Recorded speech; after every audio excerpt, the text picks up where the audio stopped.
نحمده ونستعينه ونستغفره ونؤمن به ونتوكل عليه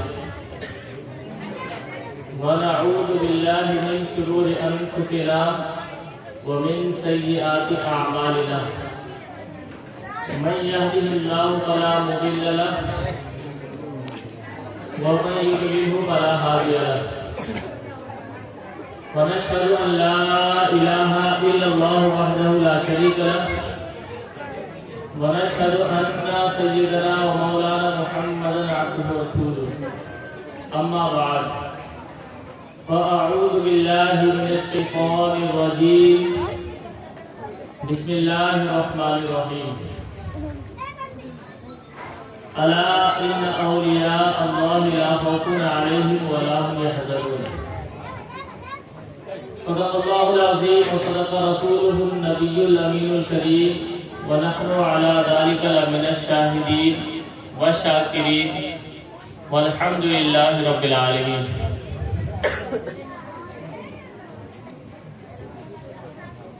محترم سامعین کرام، ابھی میں نے جس آیت کریمہ کی تلاوت کا شرف حاصل کیا اس کی روشنی میں کچھ عرض کرنے سے قبل آئیے سب سے پہلے ہم اور آپ نبی رحمت، شفیع امت، مصطفیٰ جان رحمت، شمع بزم ہدایت، حضور احمد مجتبی محمد مصطفیٰ صلی اللہ تعالی علیہ وآلہ وسلم کی بارگاہ بے پناہ میں درود پاک پڑھے اور پڑھے باوز بلند سے مل کر اللہم صلی علی سیدنا و شفیعنا مولانا محمد مبارک وسلم صلی علیہ صلاۃ و سلام علیک یا رسول اللہ صلی اللہ تعالی علیہ وآلہ وسلم.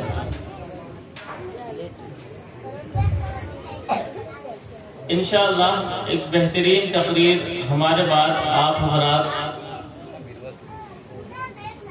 برادر گرامی مفتی محمد اظہار النبی حسینی مصباحی ابو العلائی کی زبانی سماعت کریں گے میرے بعد. ان سے قبل کچھ نصیحت بھری گفتگو لے کر کے میں آپ کے درمیان حاضر آیا. کوشش رہے گی کہ جس آیت کریمہ کی تلاوت کا شرف حاصل کیا اس کی روشنی میں ولی اللہ کون ہوتے ہیں. چونکہ یہ جلسہ جشن بندیدن پاک جو سب کے سب اللہ کے ولی ہیں اور پیران سکہ یہ بھی سب کے سب اللہ کے ولی ہیں اور پھر حضور غوث پاک رضی اللہ تعالیٰ عنہ یہ بھی اللہ کے ولی بلکہ تمام اولیاء کے سردار ہیں. تو چونکہ یہ محفل یہ جشن اولیاء اللہ سے منسوب ہے تو انشاءاللہ کوشش رہے گی کہ مختصر سے بیان میں اولیاء اللہ ولی اللہ کسے کہتے ہیں یہ آپ کو بتا دیا جائے اور ولی اللہ کی دنیا والوں کو کیوں ضرورت ہے یہ بتایا جائے اور انشاءاللہ پھر اگر وقت رہا تو حضور غوث پاک رضی اللہ تعالیٰ عنہ کے زندگی کا ایک چھوٹا سا واقعہ اور اس واقعے سے ملنے والے ہمیں جو درس ہے انشاءاللہ وہ بیان کرنے کی کوشش کروں گا. ایک بار درود پاک پڑھ پڑھیں اللہم صلی علی سیدنا و شفیعنا مولانا محمد مبارک وسلم صلی علیہ صلاۃ و سلام علیک یا رسول اللہ صلی اللہ علیہ وسلم. جس آیت کریمہ کی تلاوت کا شرف حاصل کیا گیا الا ان اولیاء اللہ لا خوف علیہم ولا هم يحزنون. سنو آگاہ ہو جاؤ اللہ کے ولیوں کو نہ کوئی خوف ہوتا ہے اور نہ ہی کوئی غم ہوتا ہے. اگر اس آیت کریمہ میں ہی غور کریں تو ولی اللہ کی ایک آسان سی تعریف موجود ہے کہ اللہ کے ولی وہ ہوتے ہیں جنہیں نہ کسی چیز کا خوف ہوتا ہے اور نہ انہیں کسی چیز کا غم ہوتا ہے. اور ویسے کتابوں میں ولی اللہ کہتے ہیں اللہ تعالیٰ کے اس نیک بندے کو جو اللہ تبارک و تعالیٰ کی ذات کی معرفت رکھے، اللہ تعالیٰ کی ذات کو پہچانے، اس کی زندگی اللہ تعالیٰ کی عبادت ہی میں گزرے اور اس کی نافرمانی سے دور رہے تو اللہ تعالیٰ ایسے بندے کو اپنی قربت عطا فرماتا ہے. تو جس بندے کو قربت عطا فرماتا ہے اسی ولی اللہ کہتے ہیں.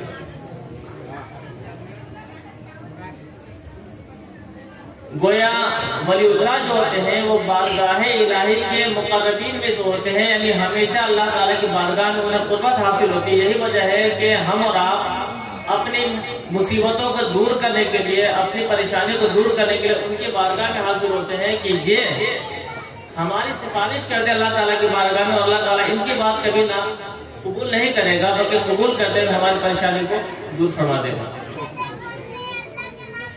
یہ تو ہوا ولی اللہ کی تعریف. ولی اللہ کی ضرورت کیوں پڑی دنیا والوں کو؟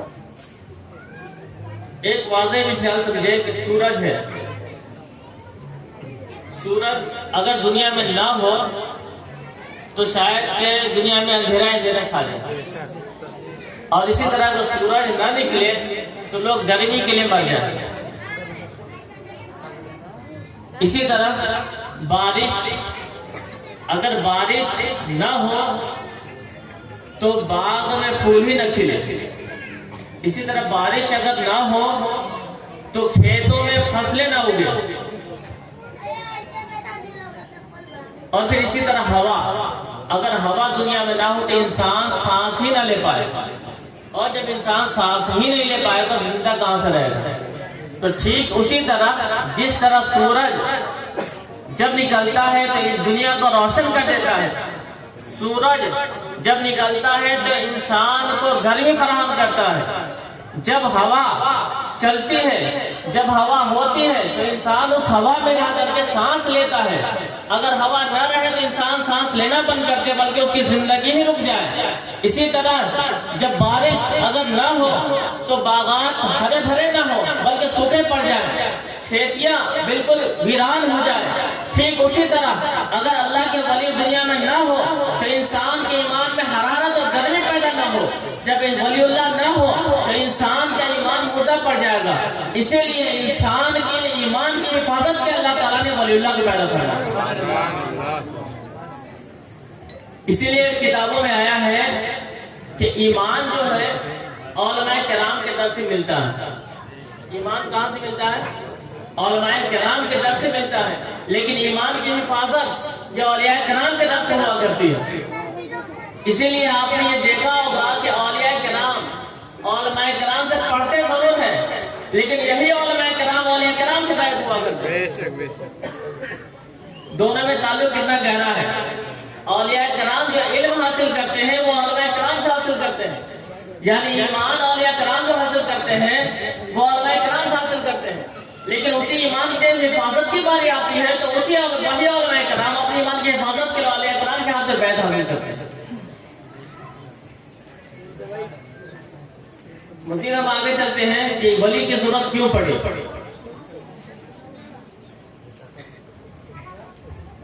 ولی کی ضرورت یوں سمجھے کہ انسان دنیا میں آیا، تو جب انسان دنیا میں آیا آنے کے بعد اسے اپنی زندگی گزارنے کے لیے مال و دولت کی حاجت ہوتی ہے. ایسا انسان ہے ہی نہیں دنیا میں کہ اس کا پیسے ہی نہ ہو اور پھر اس کی زندگی گزر رہی ہو. کہیں نہ کہیں کچھ نہ کچھ اس کا پیسہ ضرور ہے اور اس کے لیے اسے کمانا ضرور ہوتا ہے. تو یہ تو دنیاوی زندگی کے لیے مال و دولت کی ضرورت پڑتی ہے، لیکن آخرت کی زندگی گزارنے کے لیے مال و دولت کی حاجت نہیں ہے بلکہ ایمان کی دولت کی حاجت ہے. اور ہم اور آپ جب مسلمان ہیں، الحمدللہ اہل اسلام ہیں، تو ہمارے پاس ایمان کی دولت ہے، اسلام کی دولت ہے. لیکن آپ کو یہ بھی معلوم ہوگا کہ جب ہمارے پاس مال و دولت ہوا کرتی ہے، جب ہمارے پاس روپے پیسے ہوا کرتے ہیں تو اس کے چھیننے کے لیے ہمارے پیچھے چور بھی لگے ہوتے ہیں، ہمارے پیچھے ڈاکو بھی لگے ہوتے ہیں. ٹھیک اسی طرح ہمارے پاس ایمان جیسی اہم اور بہت ہی بلند و بالا دولت موجود ہے. ٹھیک اسی طرح ہمارے پاس اسلام کی بہت ہی قیمتی دولت موجود ہے. تو اس دولت کو چرانے کے لیے، اس دولت پر ڈکیتی کرنے کے لیے بد مذہب ہمارے آگے پیچھے لگے ہوتے ہیں. کہیں آپ دیکھیں تو دیوبندی وہابی ہمارے پیچھے لگے ہوتے ہیں، کہیں قادیانی ہمارے پیچھے لگے ہوئے ہیں، اور نہ جانے کتنے فرقے ہماری ایمان کی دولت چرانے کے لیے ہمارے پیچھے لگے ہیں. ہمارے آگے ہمارے پاس نئے نئے طرح کے حربے استعمال کرتے ہیں کہ کسی صورت سے وہ ہمارے ایمان کو چرا لے. تو ایمان کی راہ میں ہمیں ایمان کو بچانے کے لیے انہی اولیاء کرام کی ضرورت پڑتی ہے. یہی وجہ ہے کہ جب ہم دیکھتے ہیں کہ ہمارے پاس ایمان کی دولت تو ہے، اس کے باوجود ہم اولیاء کرام کے بارگاہ میں حاضر ہوتے ہیں. کیوں حاضر ہوتے ہیں؟ اپنے ایمان کی حفاظت کے لیے، اپنے ایمان کی بقا کے لیے. تو اولیاء اللہ کو اللہ تعالیٰ نے جو دنیا میں بھیجا، اس کا ایک اہم اور نہایت ضروری مقصد یہ ہے کہ اللہ تعالیٰ ان بندوں کے ذریعے اپنے دوسرے بندوں کی ایمان کی حفاظت فرماتا ہے. یہ ہے ولی اللہ کے دنیا میں ہونے کی حاجت اور ضرورت. اور انہی اولیاء کرام میں سے، بلکہ تمام اولیاء کے سرداروں میں سے سب سے بڑے سردار کون ہیں؟ یہ ہمارا آپ سب کو معلوم ہے، اور انہی کے محفل میں آج بیٹھے ہوئے ہیں. وہ اور کوئی نہیں بلکہ پیر پیرا میرا شاہ جیلا حضرت شیخنا شیخ عبد القادر جیلانی رضی اللہ تعالیٰ عنہ. ان تمام اولیاء کرام کی سرداری آپ رضی اللہ تعالیٰ عنہ کو حاصل ہوئی. آئیے ہم انشاءاللہ ایک واقعہ ان کی زندگی کا پیش کریں گے، اور پھر اس واقعے کے تحت ہمیں جو نصیحت مل رہی ہے اسے پیش کریں گے، اور کوشش کریں گے ہم کہ خود بھی اس پر عمل کریں، اسے یاد رکھیں، اور موقع ملے تو اپنے سامنے والے کو بتا کر کے اس پر عمل کرنے کی کوشش کروائیں. یوم عرفہ یعنی بقرعید سے ایک دن پہلے حضور غوث پاک رضی اللہ تعالیٰ نے ایک مقام پر ایک بیل کے پیچھے چلے جا رہے تھے. کچھ دور چلے ہی تھے کہ بیل پیچھے مڑ کر کے حضور غوث پاک رضی اللہ تعالیٰ عنہ سے عرض کرتا ہے کہ آپ اس چیز کے لیے پیدا نہیں کیے گئے، آپ جس کام کے لیے پیدا کیے گئے اس کام کے لیے چلے جائیں. جب اس بیل یعنی اس جانور سے جب حضور غوث پاک نے یہ سنا کہ وہ بول رہا ہے کہ میں اس کام کے لیے پیدا نہیں کیا گیا، تو وہ فوراً پلٹ آئے گھر. جب وہ گھر پلٹے تو اپنی والدہ کی بارگاہ میں حاضر ہوئے اور اپنی والدہ سے عرض کرتے ہیں، اے میری والدہ، اے میری امی جان، آپ مجھے اجازت عطا فرمائیں کہ میں علم دین کے حصول کے لیے بغداد کا سفر کروں. کیا فرمائے؟ اے امی جان، مجھے اجازت عطا فرمائیں کہ میں حصول علم دین کے لیے، دین کا علم حاصل کرنے کے لیے، دین کی تعلیم حاصل کرنے کے لیے میں بغداد کا سفر کروں. ان کی امی جان نے جب یہ دیکھا تو انہیں پوچھا ماجرا کیا ہے؟ غوث پاک رضی اللہ تعالیٰ نے اپنے اس بیل والے واقعے کو بیان کر دیا.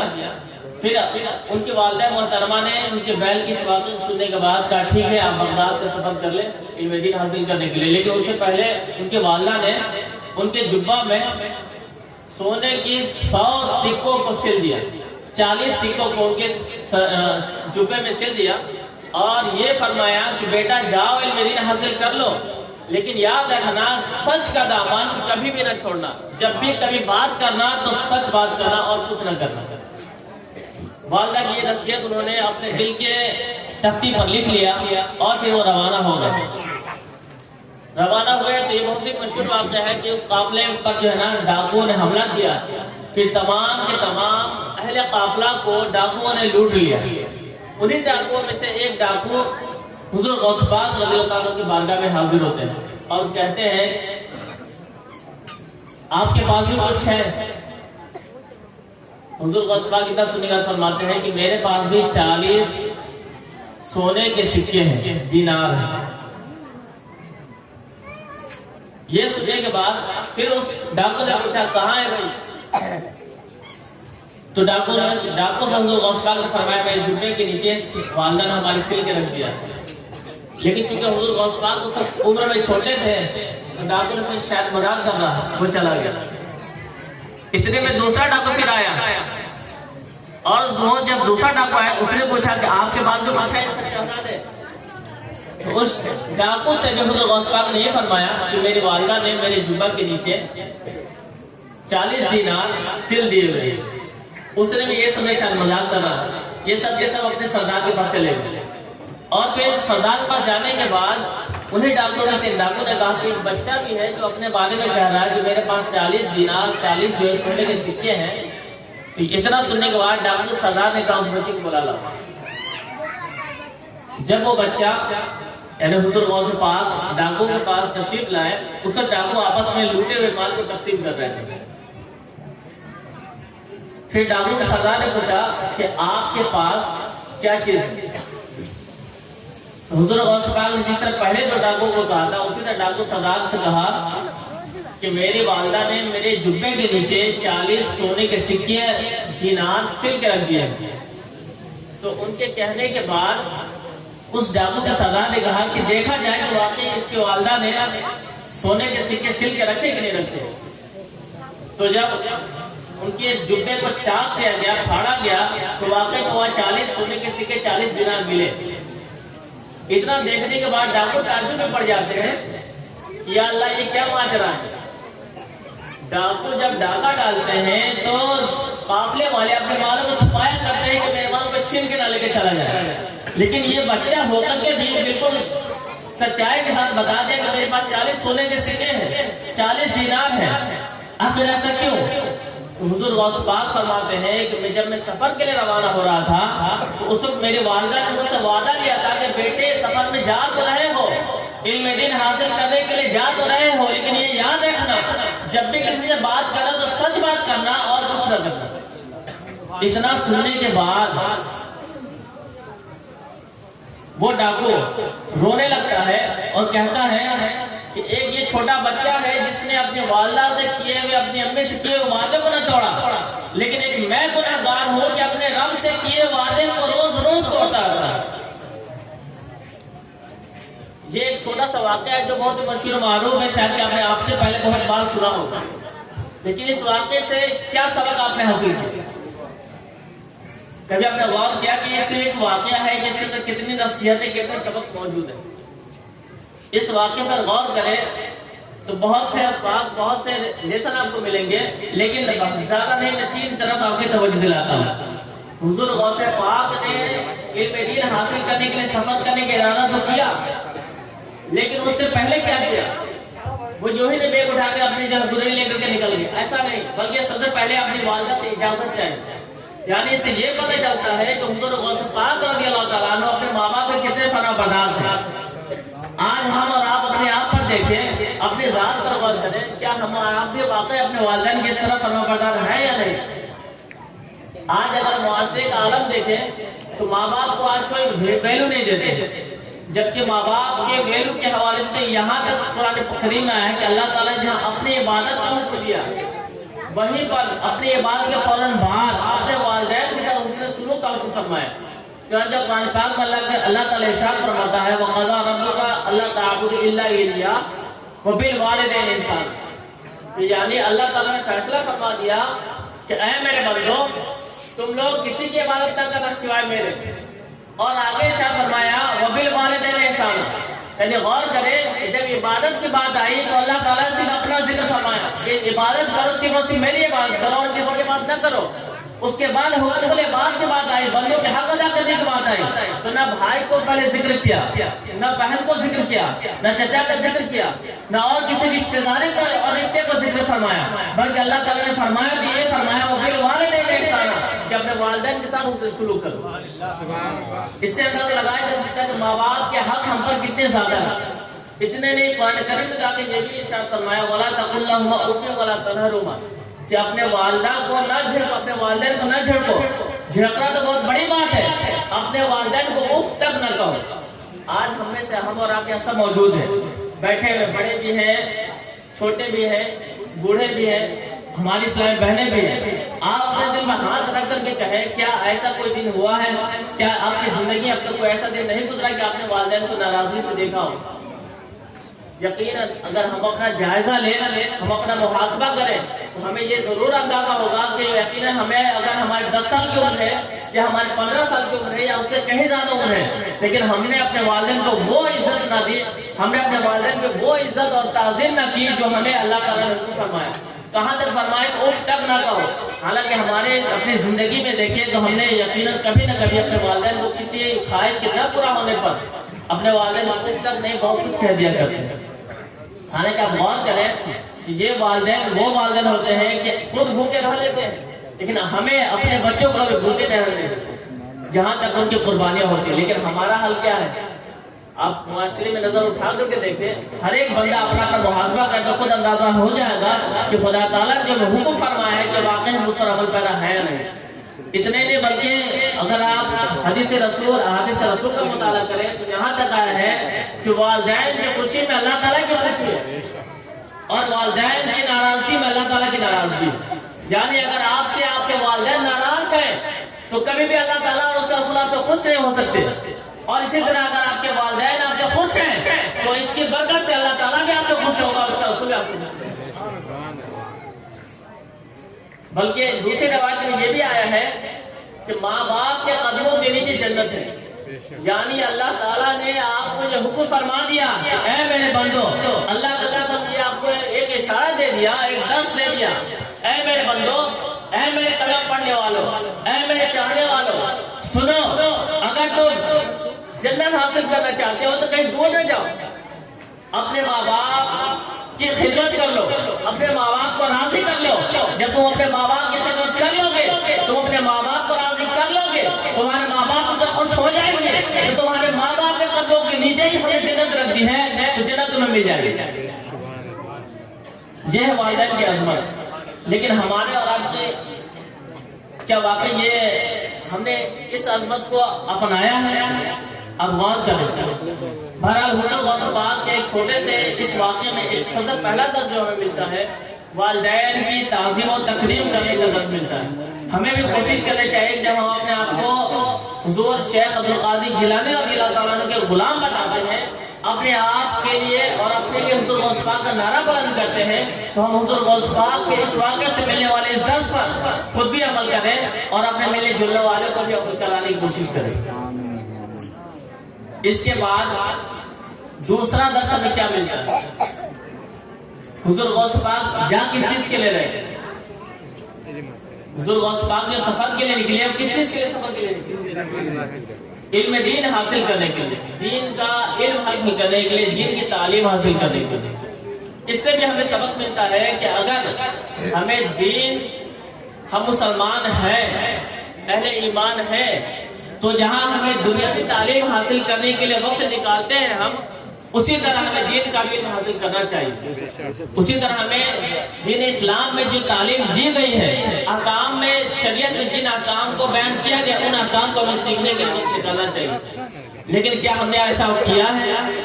ہم یقیناً اپنے بچوں کے لیے یہ کوشش کرتے ہیں کہ ہمارا بچہ ڈاکٹر بن جائے۔ ہم اسے منع نہیں کرتے ہیں کہ نہ بنے، یہ تو اچھی چیز ہے، آپ ڈاکٹر بنے۔ ہماری کوشش ہوتی ہے کہ ہمارا بچہ انجینئر بن جائے، بہت خوشی کی بات ہے، آپ بنائیں، ضرور بنائیں۔ آپ کمپیوٹر ماسٹر، کمپیوٹر انجینئر بنانا چاہتے ہیں، بالکل بنائیں۔ بلکہ دنیاوی تعلیم کے اعتبار سے جو آپ اپنے بچوں کو بنانا چاہتے ہیں ضرور بنائیں، لیکن اس کے ساتھ ساتھ دین کا بھی اتنا علم حاصل کرا دیں، دین کی تعلیم ضرور دلا دیں کہ وہ کم از کم دین کے معاملے میں کسی کا محتاج نہ رہے۔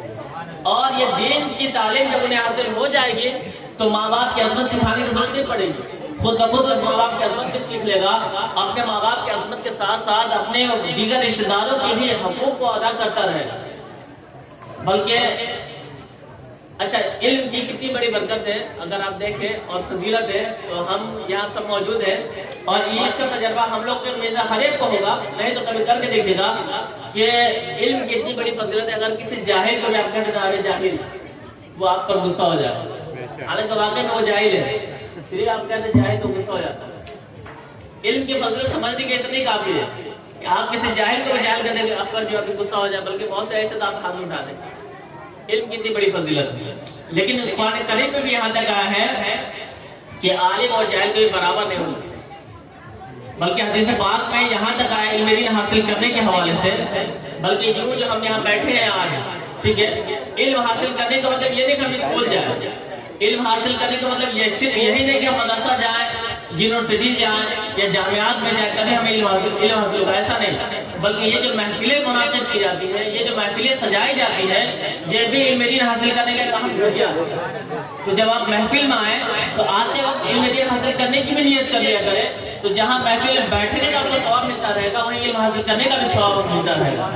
اور علم حاصل کرنے کے حوالے سے تو حدیث پاک میں یہاں تک آیا ہے، من سلک طریقا یلتمس فیہ علما سہل اللہ طریقا الی الجنہ، یعنی جو علم دین حاصل کرنے کے لیے اللہ کی راہ میں نکلا،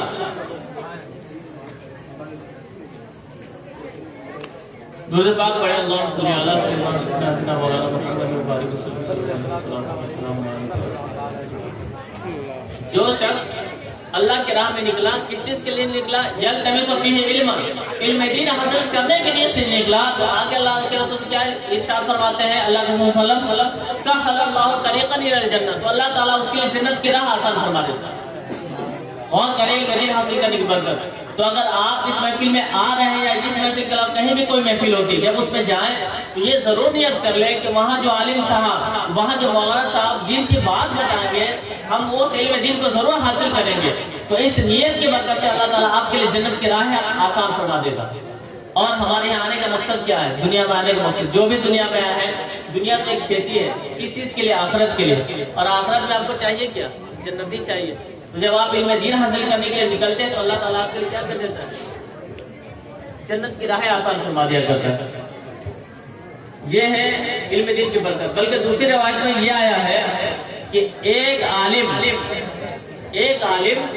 1000 عابد پر بڑی فضیلت رکھتا ہے۔ یعنی اگر ایک پلے میں ایک عالم دین کو رکھ لیا جائے اور دوسرے پلے میں 1000 عابد اللہ تعالیٰ کی بات کرنے والے کو رکھ دیا جائے تو بھی عالم کا پلہ خالی ہے۔ نعرہ تکبیر، نعرہ رسالہ، علماء اہل سنت زندہ باد، علماء اہل سنت، حضور محققین پاک زندہ باد، لسان حضور حقیق ملت، نعرہ تکبیر، نعرہ رسالہ۔ حدیث پاک میں آیا ہے کہ ہمیں قبول کرنا ہی ہے کہ واقعی ایک عالم 1000 عابد سے بڑھ کر، لیکن کیا واقعی ہم دنیاوی لیول پر دیکھتے ہیں لاجک کے انداز میں کیا ایسا کبھی واقعہ ہوا بھی ہے؟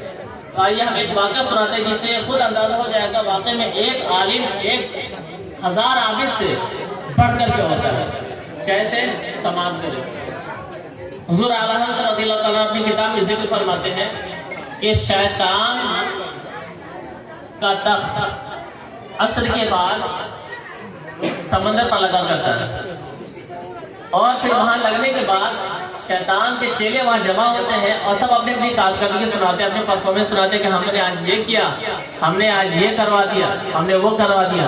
اسی معمول کے مطابق کچھ شیطانوں نے کہا کہ آج ہم نے بھائی بھائی میں لڑوا دیا، کچھ شیطان نے کہا کہ آج ہم نے جو ہے فلاں کو فلاں سے لڑوا دیا، کچھ نے کہا کہ ہم نے اسے نماز پڑھنے سے روک دیا۔ شیطان خاموشی سے سر جھکا کر سنتا رہا، لیکن جیسے ہی ایک شیطان نے یہ کہا کہ آج ایک بچہ اپنا مدرسہ علم حاصل کرنے کے لیے جا رہا تھا، میں نے اسے بہکا کر اسے گھر واپس کر دیا۔ کیا کہا ایک شیطان کے چیلے نے کہ ایک بچہ علم دین حاصل کرنے کے لیے مدرسہ جا رہا تھا، علم دین حاصل کرنے کے لیے جا رہا تھا، میں نے اسے بہکایا اور وہ گھر واپس لوٹ گیا۔ اتنا سننا تھا کہ شیطان کا سردار بالکل اپنے تک سے کود پڑتا ہے، اسے گلے لگا کر خوب شاباشی دینے لگتا ہے اور کہتا ہے انت یعنی آج تو تم نے ہی سب سے بڑا کام کیا۔ اتنا ماجرا دیکھنے کے بعد سب شیطان تعجب پڑ جاتے ہیں کہ ہم نے اتنے بڑے بڑے کارنامے انجام دیے، بھائی کو بھائی سے لڑوا دیا، بھائی کو بھائی سے لڑوا دیا، ایک کو دوسرے کا حق ادا کرنے سے روک دیا، اور نہ جانے کیا کیا ہم نے کام کروا دیا، کون کون سے نہ جانے بڑے بڑے گناہ کروا دیے، لیکن ہمارے سردار نے ہمیں شاباشی نہیں دی، لیکن اس ایک بچے کو علم دین حاصل کرنے سے روک دیا تو ہمارے سردار نے اسے بہت زیادہ شاباشی دی۔ آخر ایسا کیوں؟ یہ تمام ماجرا خود شیطان کا سردار دیکھ رہا تھا۔ جب اس نے دیکھا تو اس نے اپنے چیلوں کو سمجھانے کے لیے کہا کہ اگر تمہیں یقین نہیں کہ ہم نے اسے کیوں شاباشی دی اور ہمارا شاباشی دینا برحق ہے، صحیح ہے، تو چلو تم یہ بتاؤ کوئی ایسی جگہ جہاں پر ایک عبادت گزار بندہ بہت سال سے بات کرتا ہو لیکن وہ عالم نہ ہو اور وہیں پر ایک دوسرا عالم بھی موجود ہو، اس جگہ کے بارے میں بتاؤ۔ تو شیطان کے چیلے نے بتایا فلاں جگہ ہے جہاں پر ایک عابد ہے جو سالوں سال سے اللہ تعالیٰ کی عبادت کیا کرتا ہے۔ تو شیطان نے کہا چلو وہاں پر۔ اس بات کو غور کیجیے گا، یہ یعنی ایک عالم 1000 عابد پر کیسے بلند کر اور کیسے افضل ہے۔ شیطان وہاں پہنچا اور اس نے اپنے چیلوں کو کہا تم لوگ اس سائڈ میں چھپ جاؤ، پوشیدہ ہو جاؤ، اور وہ شیطان کا سردار انسان کے روپ میں آیا اور بالکل فجر کے وقت راستے پر مسجد کے راستے پر کھڑا ہو گیا۔ اتنے میں عابد فجر کی نماز کے لیے آ رہے تھے کہ اس عابد سے شیطان نے کہا سلام کرنے کے بعد کہ آپ سے ایک سوال پوچھنا اگر کرم کر دے. اس نے کہا ٹھیک ہے ابھی جو ہے میں فجر کے لیے جا رہا ہوں, آپ جلدی سے پوچھ لیں جو سوال پوچھنا ہو. اتنا سننے کے بعد شیطان نے اپنے پاکٹ سے شیشی نکالی اور کہا کہ یہ شیشی ہے, کیا اللہ تبارک و تعالیٰ اتنی قدرت رکھتا ہے کہ اللہ تعالیٰ کے پاس اتنی طاقت ہے کہ اس شیشی میں یہ پورے زمین و آسمان کو سما دے. عابد نے دیکھا شیشی اور تھوڑی دیر غور کیا, پھر کہتا ہے عقل نہیں تمہیں, پتہ نہیں ہے اتنی بڑی دنیا زمین و آسمان چھوٹی شیشی میں کیسے آ سکتا ہے. اتنا سننے کے بعد شیطان نے کہا ٹھیک ہے آپ چلے جائیں, شکریہ. اب شیطان نے اپنے چیلوں سے کہا دیکھو آج اس نے خدا تعالیٰ کی قدرت ہی کا انکار کر دیا. جب قدرت کا انکار کر دیا تو اس کے ساتھ ایمان رہا ہی نہیں, اس کی عبادت کا کیا فائدہ. اور آج جو یہ بھاگا ہے صرف اس لیے کہ اس کا علم کی دولت نہیں تھی, صرف اللہ تعالیٰ کی بات کیا کرتا تھا. اتنے ہی میں بالکل آفتاب نکلنے والا تھا, پورے آفتاب ہونے والا تھا کہ پھر شیطان راستے میں کھڑا ہو گیا. وہاں سے عابد گزرتے, ایک عالم صاحب گزرتے تھے. اس عالم کے بعد میں شیطان گیا اور اس نے کہا کہ حضور ایک سوال کرنا ہے. تو عالم صاحب نے کہا جلدی پوچھو, وقت نکلنے والا فجر کا, جلدی پوچھ سوال. تو شیطان نے کہا, اس کو بھی شیطان نے ان عالم صاحب سے بھی کہا یہ شیشی دیکھ رہے ہیں حضرت, کیا اللہ تعالیٰ اتنی قدرت رکھتا ہے, کہ اللہ تعالیٰ کی اتنی طاقت ہے, کہ اللہ تعالیٰ اس بات پر قادر ہے کہ اس چھوٹی سی شیشی میں یہ زمین و آسمان کو شامل کر دے, داخل کر دے. اس عالم صاحب نے جیسے شیطان کا وہ سوال سنا ویسے ہی کہتا ہے, عالم صاحب کہتے ہیں کہ شیطان تو مردود شیطان معلوم ہوتا ہے. اللہ تعالیٰ صرف شیشی ہی میں کیا, اور یہ صرف زمین و آسمان نہیں کیا بلکہ کروڑوں زمین و آسمان صرف سن کے ناطے میں سنا سکتا ہے. اتنا سننا تھا کہ وہ شیطان روزہ رفو چکر ہو کے بھاگ گیا تھا, 9:11 ہو جاتا. اور اب اپنے چلوں کو بتاتا دیکھو آج اگر اس عالم دین نے جواب دیا ہے اور اس نے اپنے ایمان کو بچایا ہے, اسی وجہ سے علم کے برکت سے بچا لیا. اور اس عابد کا اگر آج ایمان ضائع ہو گیا, ایمان برباد ہو گیا, اس وجہ سے کہ اس کا علم کی برکت ہی نہیں. اس بنیاد پر غور کر سکتے ہیں کہ اگر کوئی صرف عابد ہے لیکن عالم نہیں, اس کی ایمان کی کوئی گارنٹی نہیں. لیکن اگر عالم ہے تو اللہ کے فضل و کرم سے اس علم کی برکت سے اس کا ایمان محفوظ رہے. لیکن جن کے پاس علم نہیں ہے, اللہ تعالیٰ کی بات کرتے ہیں, اگر وہ بھی چاہتے ہیں کہ ان کا ایمان محفوظ رہے تو آئے اولیاء اللہ کی بارگاہ, تو انشاءاللہ آپ کا ایمان بھی محفوظ رہے گا. آئے آپ حضور اپنی ملت کی بارگاہ میں. الحمدللہ مجھے یہ پورا یقین ہے اور اعتقاد ہے, ہمارا یہ عقیدہ ہے کہ جو حضور کی ملت سے وابستہ ہو گیا انشاءاللہ اس کا ایمان یہاں بھی سلامت رہے گا اور آخرت میں بھی سلامت رہے گا.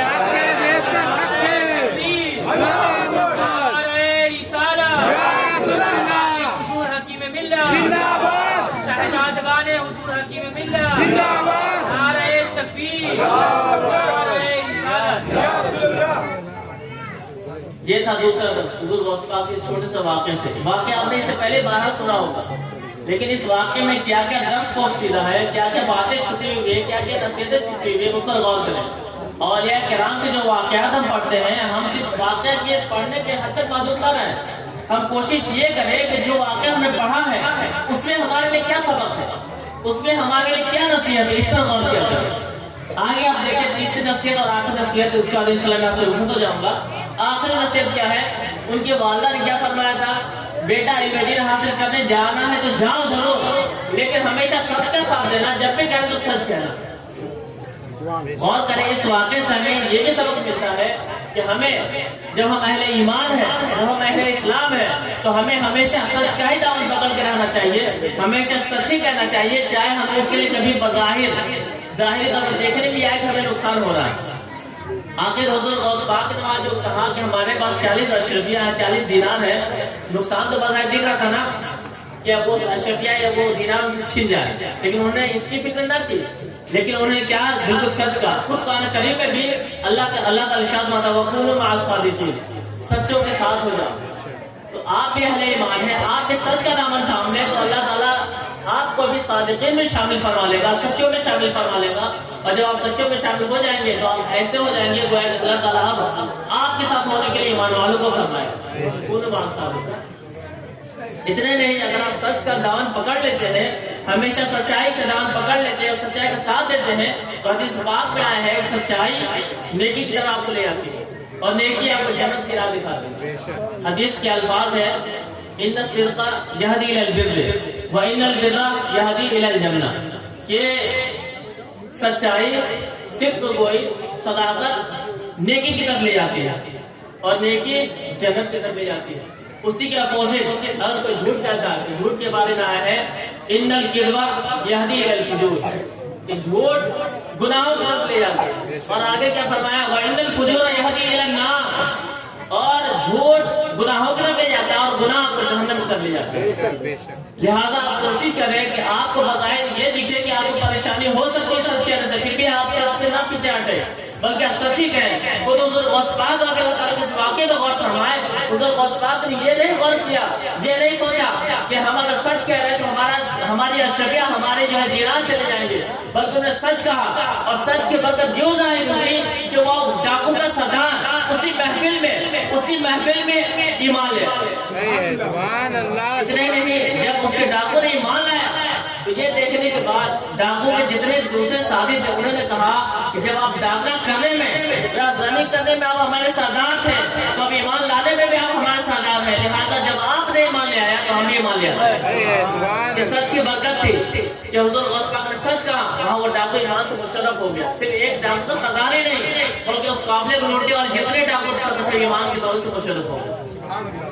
تو ہمیں بھی چاہیے کہ ہم اس حضور غوث پاک رضی اللہ تعالیٰ عنہ کی بارگاہ سے جب جڑے ہیں، ان کی حیات سے، ان کی زندگی سے، ان کے واقعات سے جو ہمیں سبق ملے، ہم ان سبق کو یاد کریں، ان سبق پر عمل کریں تاکہ ہماری دنیا بھی آباد ہو جائے، ہماری آخرت بھی آباد ہو جائے۔ بس انہی چند کلمات کے ساتھ اللہ تعالیٰ کی بارگاہ میں دعا ہے کہ ہم نے جو بیان کیا اس پہ پہلے خود مجھے عمل کرنے کی توفیق عطا فرمائے، اور اس کے بعد آپ سب کو یاد رکھنے کی اور اس پر عمل کرنے کی توفیق عطا فرمائے۔ وآخر دعوانا ان الحمدللہ رب العالمین۔ السلام علیکم۔